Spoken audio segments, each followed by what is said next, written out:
आकाडेमिक year 2026-27 शिक्षावर्षर state scholarship portal under रे post matric scholarship रो ऑलरेडी ड्राइव चालुची। ओके, आज आम वीडियो आलोचना करबा स्टेप बाय स्टेप किभଳି भाबे आपण post matric scholarship academic year 2026-27 शिक्षावर्षर रिन्यूअल प्रोसेस कंप्लीट करिवे। कौन कौन डॉक्यूमेंट लागिबो किभଳି भाबे रिन्यूअल करिवे जे फଳରେ आपणकर कोनोसी भी स्टेज रे आपणकर रिवोटेड किंबा रिजेक्टेड हेबार संभावना नथिबो। ओके, डिटेल्स वीडियो आलोचना करबा। वीडियो को शेष पर्यंत देखंतु जा फଳରେ आपण टोटल ओवरऑल इंफॉर्मेशन पाई परबे regarding renewal process of state scholarship portal under post matric scholarship. Okay, channel को गोटे सब्सक्राइब करे भूलिबानी, ता सहित वीडियो को लाइक करिया सहित वीडियो को समस्त को शेयर कर देबे जे माने रिन्यूअल करिया चाहछथि। ओके, वीडियो करे हमें देखिबा ओडिशा स्टेट स्कॉलरशिप पोर्टल। प्रथमे आपण गूगल ले जाई सर्च करिवे, देन आपणकर ये भलिया पोर्टल ओपन हो जिवो। सिंपल आपण एठी लॉगिन बटन ऊपर क्लिक करिवे।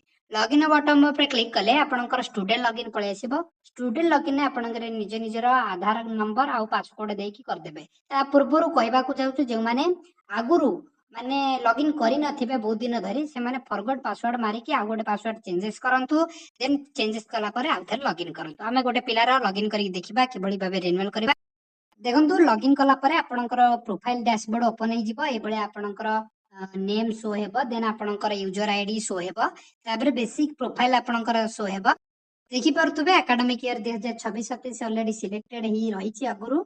देन आपणकर अप्लाइड रे 0 देखौछि। आपण रिन्यूअल करबा को प्रोसेस हेले सिंपल आपणकर लेफ्ट साइड कॉर्नर रे आपणकर dashboard scheme eligibility apply scholarship आपण जेहेतु रिन्यूअल करबा को चाहछंती simple view and renew scholarship application ऊपर क्लिक करिवे। Okay, view and renew application click कला परे आपणकर प्रोफाइल डिटेल्स ए बेले शो हेबो। आपण थरे रीचेक कर देबे आपणकर समस्त डिटेल्स ठीक अछि कि नहीं। देन आपण एप्लीकेशन लिस्ट को आसी देखंतु एप्लीकेशन लिस्ट रे आपण आसीबे।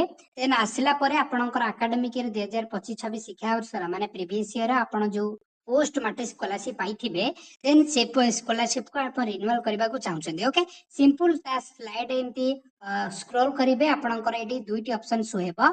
प्रथमटी होची रिन्यूअल इन न्यू कोर्स आ रिन्यूअल इन सेम कोर्स। देखंतु एटी कहबा को चाहछु रिन्यूअल इन सेम कोर्स जे माने करिवे, जे माने सेकंड ईयर थिबे थर्ड ईयर किंबा फर्स्ट ईयर थिबे सेकंड ईयर को स्टेप को आपण आसीथिबे, देन आपण रिन्यूअल इन सेम कोर्स करिवे।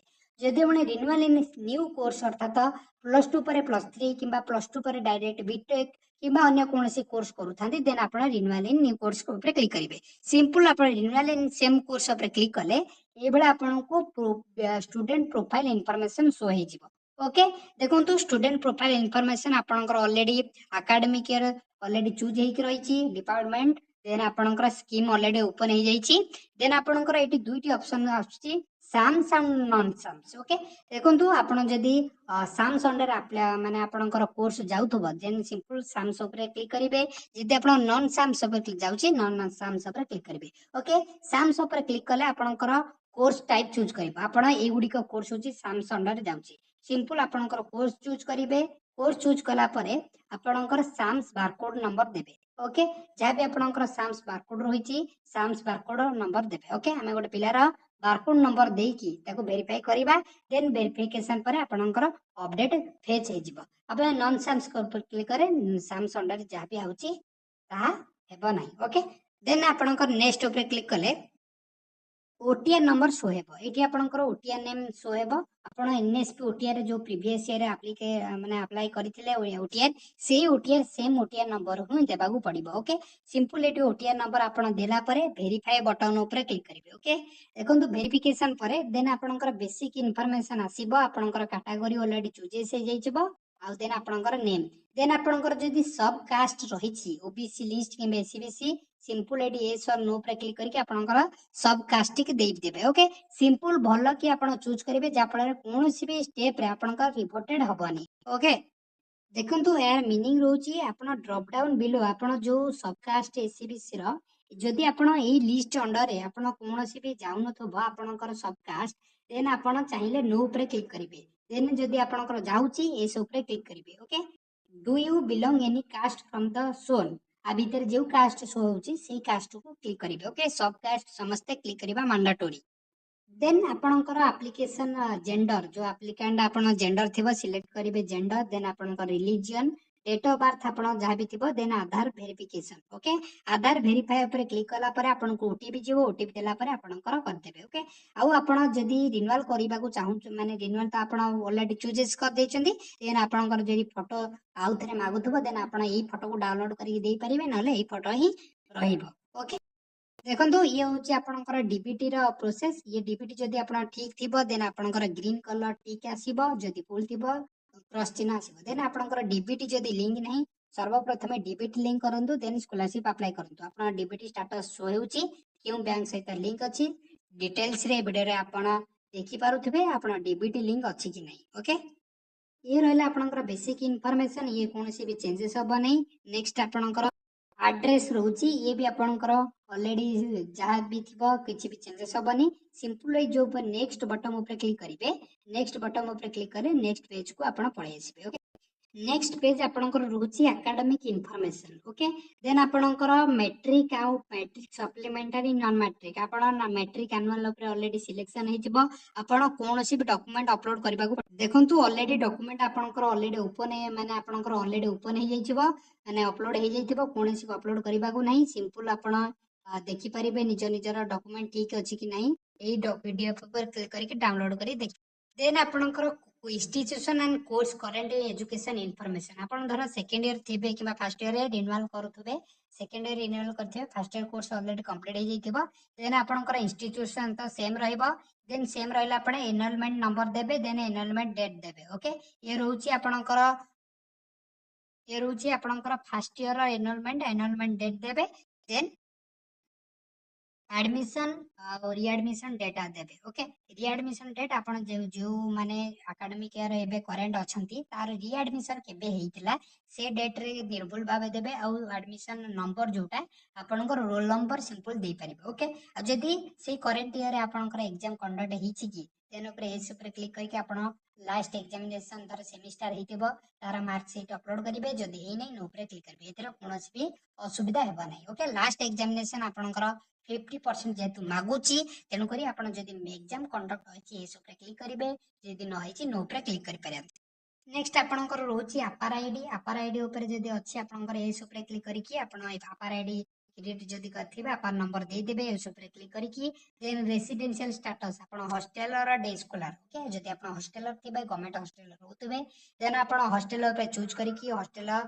एडमिशन डेट जहाँ भी रहउची देन आपनकर हॉस्टेल टी को अंडर आछि जेतु आपण ऑप्शन अछि आपनकर जदी कैंपस भीतर हॉस्टेल अछि कैंपस भीतर चूज करिवे जदी कैंपस बाहर अछि चूज करिवे किंबा अन्य कोनोसी ऑप्शन थिले आपण सिंपल चूज करिकी आपण एडमिशन डेट देबे देन आपनकर लास्ट एग्जामिनेशन जदी सिलेक्ट करथिबे देन आपनकर लास्ट एग्जामिनेशन मार्क देबे देखंतु ए लास्ट एग्जामिनेशन मार्क होचे बहुत सारा गुरुत्वपूर्ण कारण आपनकर लास्ट एग्जामिनेशन मार्क जदी ओबीसी एससी बीसी कैटेगरी थिबे ई अनुसार आपनको स्कॉलरशिप पेमेंट मिलबो देखंतु लास्ट एग्जामिनेशन मार्क रो जोटा अधिक थिबो से मार्क ही आपण अपलोड करिवे देन आपण नेक्स्ट ऊपर क्लिक करिवे नेक्स्ट ऊपर क्लिक कले आपनकर आसीबो eligibility information okay eligibility information आपण एरा पढितेबे डिटेल्स रे आपण 100 केबी 1 एमबी भितरे बा 100 केबी भितरे पीडीएफ फाइल रो साइज थिबा दरकार देन आपनकर कौनसी भी अल्फा न्यूमेरिक थिबा दरकार सर्टिफिकेट नंबर आ सेल्फ अटेस्टेड थिबा दरकार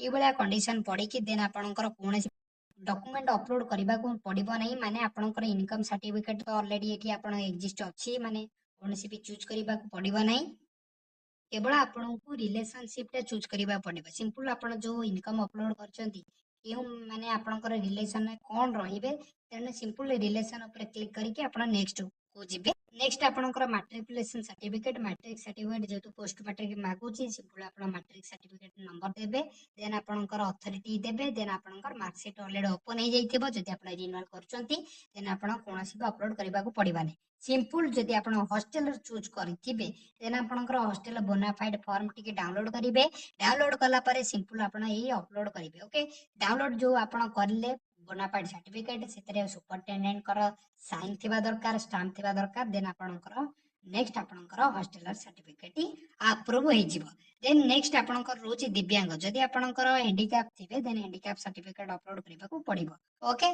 जदी नथिबो नेक्स्ट आपन नेक्स्ट आपनकर रोची bank account information okay simple ए बळा पॉपअप शो हेबा आपण आग्री ऊपर क्लिक करिवे ଆଗ୍ରି ଉପରେ କ୍ଲିକ୍ କଲା ପରେ ଆପଣଙ୍କର account information update already show ହେଉଥିବ, ଆପଣଙ୍କର ସିମ୍ପଲ ବ୍ୟାଙ୍କ ଇନଫର୍ମେସନ ଶୋ ହେଉଥିବ। ଦେନ୍ ଆପଣଙ୍କର ସ୍କ୍ରଲ୍ କଲା ପରେ ଦେଖିପାରିବେ ବ୍ୟାଙ୍କ ଇନଫର୍ମେସନ ସମସ୍ତ ଠିକ୍ ଅଛି କି ନାହିଁ, ଅର୍ଥାତ ଡିବିଟ୍ ସହିତ ଆପଣ ଯୋଉ ବ୍ୟାଙ୍କ କରିଥିଲେ ସେଇ ବ୍ୟାଙ୍କ ଅଛି କି ନାହିଁ ସିମ୍ପଲ ଆପଣ ଚେକ୍ ଆଉଟ୍ କରିବେ। ଆଉ ପାସବୁକ୍ ଟି ପୁନର୍ବାର ଅପଲୋଡ କରିବେ। ଆଗରୁ ଯୋଉ ପାସବୁକ୍ ଦେଇଥିବେ ସେଟାକୁ ଡାଉନଲୋଡ କରିକି ଆଉଥରେ ଅପଲୋଡ କରିପାରନ୍ତି ଏଇ ପେଜ ରୁ, କିମ୍ବା ଆଉଥରେ ପେଜ କୁ अपलोड करेंगे। देन आपनकर एटी एस ऊपर क्लिक करेंगे, आपनकर आधार सीडेड होईची कि नहीं।